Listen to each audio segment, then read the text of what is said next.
हे class 12, WhatsApp everyone. आज के session में हम करने वाले हैं आपकी न्यू बैच का एक नया सब्जेक्ट इकोनॉमिक्स। 21-22 वाले बच्चों के लिए ये एक नया सब्जेक्ट है इकोनॉमिक्स। इसका फर्स्ट चैप्टर आज हम कर रहे हैं जिसका नाम है स्वतंत्रता की पूर्व संध्या पर आर्थिक अर्थव्यवस्था, यानी इंडियन इकोनॉमी हमारी कैसी थी जब हम स्वतंत्र नहीं होते, जब हमारा इंडिपेंडेंट नहीं हुआ था। अच्छा, मैं साथ में एक चीज़ और बता दूं, जो लोग चैनल पर फर्स्ट टाइम आए हैं, माय नेम इज़ उमंग शर्मा और हम चैनल पर अभी 21-22 वाले बैच के जो बच्चे हैं उनके लिए लाइव क्लास लेकर आते हैं हर ट्यूसडे को और फ्राइडे को दोपहर में 2 बजे, और जिसमें हम लोग अकाउंट्स और बिजनेस बिल्कुल बेसिक, बिल्कुल स्टार्टिंग से शुरू किया है। तो अगर अभी तक आप लोगों ने लाइव क्लास लेना स्टार्ट नहीं किया है तो आप लोग लाइव क्लास लो। और अगर आपको कोई, जैसा मैं हमेशा कहती हूँ कि अगर आपको कोई भी डाउट्स हैं तो आप मुझे कमेंट करके बता सकते हो, हम लोग डिस्कस कर लेंगे। आप मुझे टेलीग्राम चैनल पर अपने डाउट्स बता सकते हो, जो कि मेरी सारी वीडियो के लिंक, मतलब डिस्क्रिप्शन में आपको टेलीग्राम चैनल का लिंक मिल जाएगा, तो आप मुझे वहाँ पे बता सकते हो आपको जो भी प्रॉब्लम हो रही है। अदरवाइज आप मुझे वीडियो के कमेंट बॉक्स में बता सकते हो, आपको जो भी डाउट्स हैं हम लोग डिस्कस कर लेंगे। एक और चीज़ बताना चाहती हूँ कि मेरे पास बहुत सारे बच्चों की डिमांड थी कि नोट्स जो है वो हिंदी में दिए जाएं, क्योंकि इंग्लिश का कंटेंट ऑलरेडी बहुत सारा यूट्यूब पर है। बट फिर भी मैंने बहुत ज़्यादा कोशिश की है कि इसमें जो भी हिंदी के ऐसे वर्ड्स हैं जो मुझे लग रहा है कि इंग्लिश के वाले बच्चे नहीं समझ पाएंगे, तो मैंने उन्हें इंग्लिश में लिखा है। होप आपको ये समझ में आएगा। और इतना तो मैं समझती हूँ कि आप इतने समझदार हैं कि इतनी हिंदी तो आप लोग समझते ही होंगे। स्टार्ट करते हैं। मैंने यहाँ पे नोट्स, अपने हैंड रिटन नोट्स यहाँ पे बनाए हैं। काफ़ी इजी लैंग्वेज में बनाने की कोशिश किया है। होप आपको पसंद आएगा। देखो, इसमें बेसिकली अगर हम पूरे टोटल इस चैप्टर के इंट्रोडक्शन की बात करें तो चैप्टर में ये बताया गया है कि जब हमारा इंडिया, हमारा भारतवर्ष आज़ाद नहीं हुआ था, इंडिपेंडेंस से पहले हमारी अर्थव्यवस्था यानी हमारी इकोनॉमी कैसी थी। बेसिकली इस चैप्टर में हम यही बात करने वाले हैं।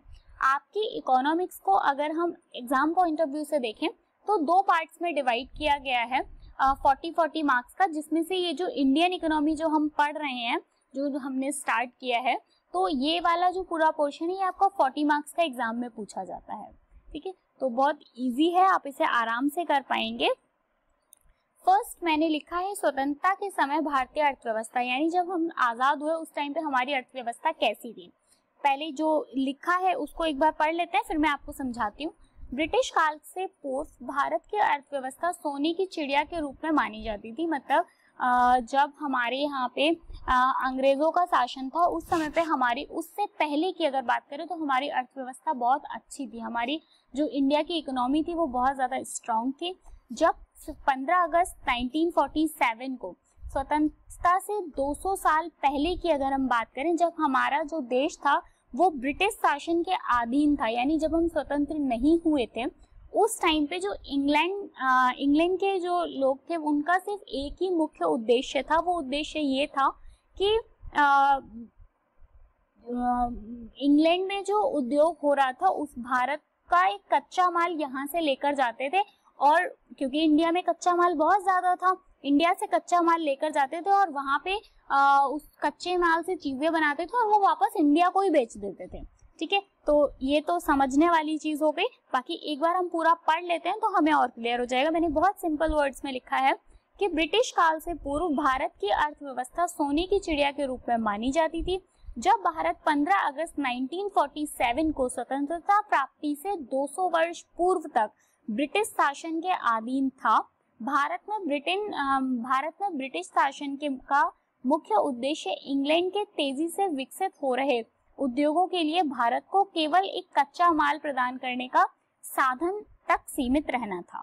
ठीक है, तो यहाँ से क्या है, केवल कच्चा माल लेके जाते थे, वहां से उसको रॉ मटेरियल से चीजें बनाते थे और वो यहीं पर आकर बेच देते थे ऊंचे दामों में। आगे बढ़ते हैं। मैं एक चीज़ और आपको बता दूं कि अभी एक्चुअली मैं अपने स्टूडियो में नहीं हूँ, मैं कहीं बाहर हूँ, इसलिए आपका फर्स्ट लेक्चर जो है वो आपको प्रीमियर पे मिल रहा है। अदरवाइज बाकी इससे आगे की सारी वीडियोस आपको वैसे ही मिलेंगे जैसे कि साथ तक आपको वीडियोस मिल रहे थे कि हम लाइव होते थे। वैसे ही मिलेंगे। अभी मैं आप सबके साथ चैट में बनी हुई हूँ, तो अभी भी अगर आपको कोई भी डाउट है तो आप मुझे बताओ, हम लोग चैट पे डिस्कस कर लेंगे, ठीक है। क्योंकि मैं अपने स्टूडियो में नहीं हूँ और आज आपकी क्लास आनी थी आपका, तो इस वजह से ये क्लास आपको ऐसे मिल रही है प्रीमियर पे। उसके बाद में जो सेकंड पॉइंट है वो है स्वतंत्रता के समय भारतीय अर्थव्यवस्था की स्थिति। स्वतंत्रता के समय भारतीय अर्थव्यवस्था की स्थिति को निम्न बिंदुओं में से समझते हैं। अच्छा, क्योंकि हम यहाँ पे बुक नहीं पढ़ रहे हैं, नोट्स पढ़ रहे हैं, इसलिए मैं साथ ही साथ आपको ये भी बताती चलती हूँ कि आपको पेपर में कैसे प्रेजेंट करना है। जब भी इस तरीके के क्वेश्चंस आपसे पूछे जाएंगे, आप इन्हें पॉइंट्स में हमेशा लिखना।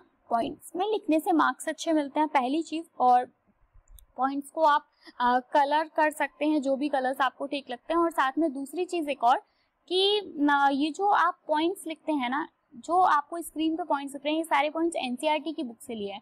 तो अगर आप एनसीईआरटी की बुक से लेते हैं तो काफी हेल्प होगी आपको अच्छे मार्क्स लेने में। पहला पॉइंट दिया गया है इसमें आर्थिक विकास का निम्न स्तर। फर्स्ट पॉइंट है लोगों की आजीविका तथा सरकार की आय का मुख्य स्रोत केवल कृषि था। उस टाइम पे भारत में कृषि के अलावा, मतलब जो भारत की पूरी जनता थी वो केवल कृषि पे ही आधारित थी, कृषि पे डिपेंडेंस था उसका पूरा, और कोई भी उद्योग धंधे यहाँ पर नहीं थे। हालांकि बहुत सारी चीजें थी हमारे इंडिया में करने के लिए, जैसे हस्तकला उस टाइम पे बहुत ज्यादा पॉपुलर था। इंडिया में बहुत सारा टैलेंट था, बस उस टैलेंट का यूज इंडिया में ना करके इंडिया के लोग नहीं कर पा रहे थे। कहाँ के लोग कर रहे थे? जो ब्रिटिश लोग थे, जो इंग्लैंड के लोग थे, वो लोग कर रहे थे। सेकेंड पॉइंट दिया गया है सूती व रेशमी वस्त्रों तथा बहुमूल्य रत्न के लिए भारत विश्व विख्यात हो चुका था, परंतु औपनिवेशिकों शासकों के उद्देश्य अपने मूल देश की आर्थिक रूप से संवर्धन करना था। इसलिए इंग्लैंड भारत से कच्चा माल खरीदता था और तैयार माल का आयात करता था। मैं अगर इसको और सिंपल वर्ड्स में समझाऊं तो इसमें आपका पहला पॉइंट जो है वो आर्थिक विकास का निम्न स्तर। इसके अंदर पहला पॉइंट है कि लोगों की आजीविका, लोगों के पास जीवन जीने का सिर्फ एकमात्र स्रोत था, जो कि था कृषि। वो सारे लोग केवल कृषि पे डिपेंड करते थे, कृषि पर आधारित थे। उसके बाद जो सेकेंड पॉइंट है, मैंने जैसा कि अभी बताया कि भारत में सूती वस्त्र और रेशमी वस्त्रों का और जो बहुमूल्य रत्न हुआ करते थे, भारत उस सब के लिए बहुत ज्यादा फेमस था, बहुत ज्यादा प्रसिद्ध था। लेकिन इंग्लैंड क्या कर रहा था, यहाँ से धीरे धीरे करके कच्चा माल ले जाता था और वहां पर जाके उस माल को तैयार करता था और वो वापस लाकर इंडिया में ही बेच देता था। ठीक है, पहला पॉइंट। आगे बढ़ते हैं। इसी का जो सेकेंड पॉइंट है, कृषि का पिछड़ापन। अगर हम बात करें कि उस समय पे हमारी कृषि का स्तर कैसा था, तो जमींदार, पहले इसके अंदर आप फर्स्ट पॉइंट अगर आप पॉइंट्स में लिख कर आते हैं तो ज्यादा चांसेस होते हैं आपको अच्छे मार्क्स मतलब मिलते हैं जब आप एग्जाम में पॉइंट्स में चीजें लिखते हैं। फर्स्ट पॉइंट है जमींदारों का अधिक से अधिक लगान संग्रह। देखो उस टाइम पे क्या होता था, मैं थोड़ा सा इसको समझा देती हूँ आपको। उस टाइम इंग्लिश में भी इसको जमींदारी सिस्टम ही बोला जाता है। अगर हम एग्रीकल्चर सेक्टर्स की बात करें तो उस टाइम पे क्या होता था, जमींदारी चलती थी। जैसे अब इसमें भी दो तरीके थे। पहला तरीका ये था कि कुछ जमींदार हुआ करते थे जो कि हमारे ही किसानों को हमारी ही मतलब हम उन्हीं की जमीन दिया करते थे और उनको बोलते थे कि आप इस पे खेती करो। जब वो उस पर खेती करते थे तो वो उससे वो सारा सामान खरीद लेते थे और जाके ब्रिटिश को बेच देते थे, और उसके बदले में बहुत थोड़ा, मतलब जितनी उन्होंने मेहनत की है उसका बहुत कम अमाउंट उन किसानों को दिया जाता था। पहली चीज। दूसरी चीज ये कि जमींदार क्या करते थे, लगान लगाते थे और वो भी बहुत ज्यादा मात्रा में। तो किसानों के पास में जितनी वो मेहनत करते थे उतना उनको रिटर्न नहीं मिलता था, हम ऐसा बोल सकते हैं। ठीक है। दूसरा सेकेंड पॉइंट है इसमें सिंचाई सुविधा का अभाव। सिंचाई सुविधा का अभाव क्या था कि देखो उस टाइम पे भी क्या होता था, जो लोग जो ब्रिटिश थे उनके लिए खेती करते थे उनको तो सिंचाई की अच्छी सुविधाएं प्राप्त थी, बट अगर कुछ लोग ऐसे होते थे कि जो अपनी खेती खुद करना चाहते थे उनको किसान बहुत ज्यादा अच्छी सुविधाएं उस समय पे सिंचाई की नहीं थी। दूसरी चीज, भारतीय किसानों को खाद्यान्न की खेती के स्थान पर ऐसी फसलों का उत्पादन करना पड़ता था जो इंग्लैंड में लगे कारखानों में प्रयोग की जाती थी। बहुत सिंपल सी बात है कि इंडिया जो था, मतलब भारत जो है हमारा, भारत देश में फूड प्रोडक्ट्स जो थे उनकी बहुत अच्छी खेती होती है, ये आप जानते हैं। लेकिन फिर भी वो उस खेती को नहीं कर पाते थे। क्यों नहीं कर पाते थे? क्योंकि इंग्लैंड सरकार उनसे ये चाहती थी कि वो उन प्रोडक्ट्स को बनाएं, उन चीजों का उत्पादन करें जो कि उनके कारखानों में प्रयोग की जाती है। ठीक है, इसलिए हमारा जो कृषि है वो बहुत पिछड़ा रह गया था। इसलिए क्या है, धीरे धीरे करके हम पिछड़ते गए और हम बहुत ज्यादा पिछड़ गए थे। उस समय की बात कर रहे हैं जब हम आजाद हुए, उससे 200 साल पहले की बात है। इसके बाद में इसका एक तीसरा पॉइंट है अविकसित औद्योगिक क्षेत्र, मतलब अनडेवलप्ड इंडस्ट्रियल एरिया। इसमें पहला पॉइंट दिया गया है भारतीय हस्तकला उद्योग का पतन। यानी जैसा मैंने आपको ऊपर बताया कि भारत में हैंडीक्राफ्ट का जो काम था उसकी कोई कमी नहीं थी, लोग बहुत टैलेंटेड थे, हमारे पास में रेशम और इस सब का बहुत अच्छा काम था। लेकिन क्योंकि ब्रिटिश सरकार को यहाँ से वो सारा कच्चा माल ले जाते गए, इसलिए भारत में जो हस्तकला था उसका पतन होता गया धीरे धीरे। पहली चीज। दूसरी चीज ये कि पूंजीगत वस्तुओं का अभाव, बिल्कुल, क्योंकि लोगों के पास, लोग कृषि पे डिपेंडेंट थे और वो कृषि का उनको उतना पैसा नहीं मिल रहा था जितना कि वो मेहनत कर रहे थे। धीरे धीरे क्या है, पूंजीगत जो वस्तुएं थी उनका भी अभाव होता गया, यानी कैपिटल गुड्स जो इंडस्ट्री थी वो बहुत ज्यादा पिछड़ती गई। दूसरी चीज, भारत में बेरोजगारी बढ़ती गई, डेवलपमेंट बहुत ज्यादा बढ़ता गया, अनएम्प्लॉयमेंट बहुत ज्यादा बढ़ता गया। बिल्कुल, क्यों बढ़ेगा? जो भी थोड़ी बहुत भी आवाज उठाता था इंडिया के खिलाफ, उसको इंडिया के खिलाफ नहीं, सॉरी, ब्रिटिश के खिलाफ, तो वो बहुत ज्यादा उसको वहीं दबा दिया करते थे, उसको काम नहीं देते थे, ऐसा होता था। तो उस टाइम हम बोल सकते हैं कि जो मतलब भारत के जो लोग थे उनको बहुत ज्यादा बेरोजगारी बढ़ती गई, क्योंकि वो लोग जिनको भी रखते थे वो उनके खुद के ही लोग हुआ करते थे। जो ब्रिटिश लोग हुआ करते थे वो अपने ही लोगों को एम्प्लॉय पे, काम पे रखा करते थे। तो हमने इस वाले में क्या क्या पढ़ा, मैं एक बार थोड़ा देख लेते हैं। देखो, हमने यहाँ पे सबसे पहले देखा कि स्वतंत्रता के समय भारतीय अर्थव्यवस्था कैसी थी हमारी। अगर इसके बाद में हमने देखा कि स्वतंत्रता के समय भारतीय अर्थव्यवस्था की स्थिति में हमने 3 पॉइंट्स पढ़े। आर्थिक अर्थव्यवस्था का निम्न स्तर था, हमारी जो आर्थिक अर्थव्यवस्था थी उसका स्तर बहुत ही ज्यादा निम्न था। कृषि बहुत ही पिछड़ी हुई थी हमारी। और दूसरा नेक्स्ट पॉइंट हमने पढ़ा अविकसित औद्योगिक क्षेत्र। आगे बढ़ते हैं। नेक्स्ट, आज आपको थोड़ा सा करना पड़ेगा क्योंकि मैंने आपको बताया कि मैं अपने स्टूडियो में नहीं हूँ, मैं कहीं बाहर हूँ। नेक्स्ट क्लास आपको प्रॉपर वैसे ही मिलेंगी जैसे अब तक आपको मिल रही थी।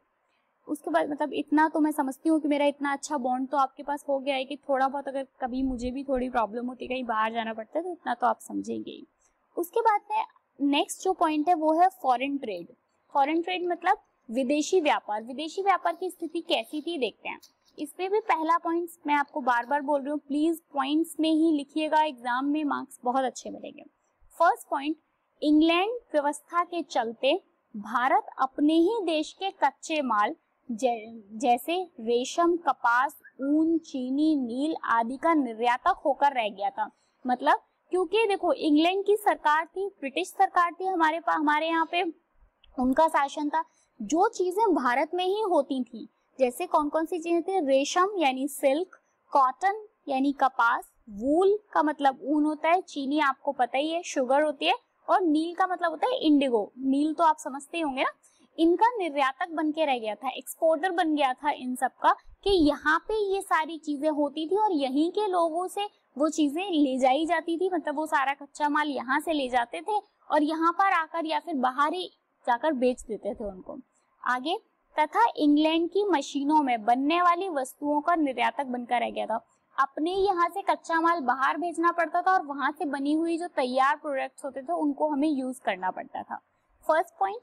इसके बाद सेकंड पॉइंट है इसका, स्वेज नहर का व्यापार मार्ग खुलने से भारत के व्यापार पर अंग्रेजों का नियंत्रण और सख्त हो गया। देखो, अब तक क्या हो रहा था कि हमारे भारत देश का आधे से ज्यादा व्यापार तो इंग्लैंड में हो रहा था, कि इंग्लैंड के लोग हमारे यहाँ शासन कर रहे थे तो वो हमारे यहाँ से सामान ले जाते थे। लेकिन जैसे ही स्वेज नहर का मतलब नहर का मार्ग खुला, उससे क्या हुआ, जो श्रीलंका था, इराक था, ये भी हमारे यहाँ से जो बचा कुचा थोड़ा बहुत व्यापार होता था, ये लोग हमारे यहाँ से व्यापार करने लगे।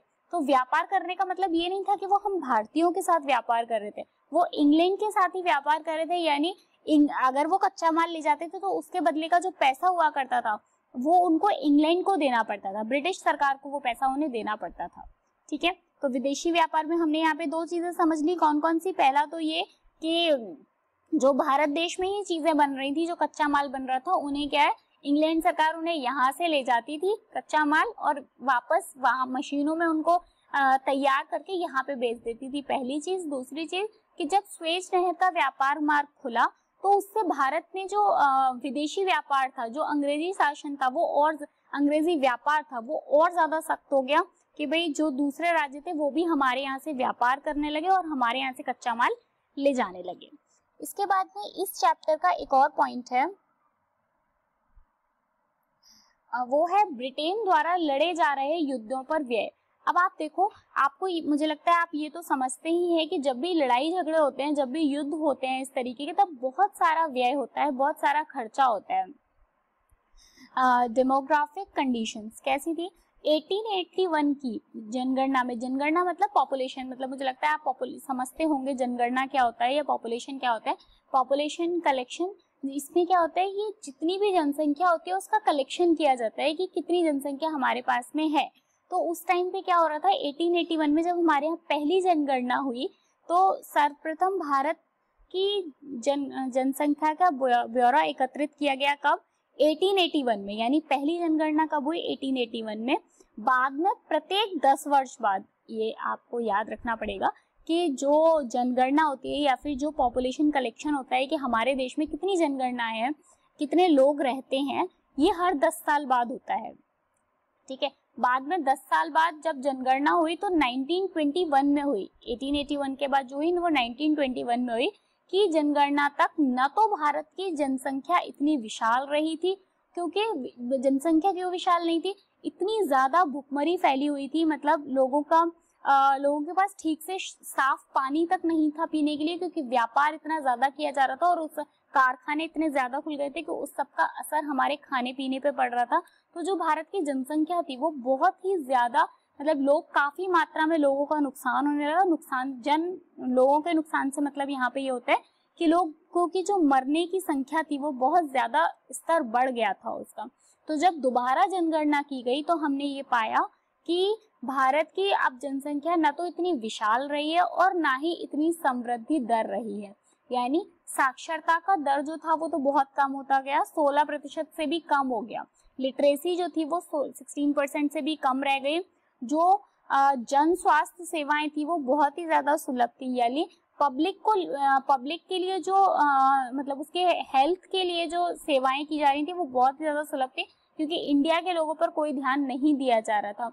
जल और वायु, यानी अगर हम पानी की बात करें और वायु एयर की बात करें तो उनमें बहुत सारे संक्रमण फैले हुए थे। जैसे मैंने अभी आपको बताया कि बहुत सारी फैक्ट्रीज बन गई थी जिसमें इंग्लैंड अपना कच्चा माल यहाँ से ले जाकर बना रही थी।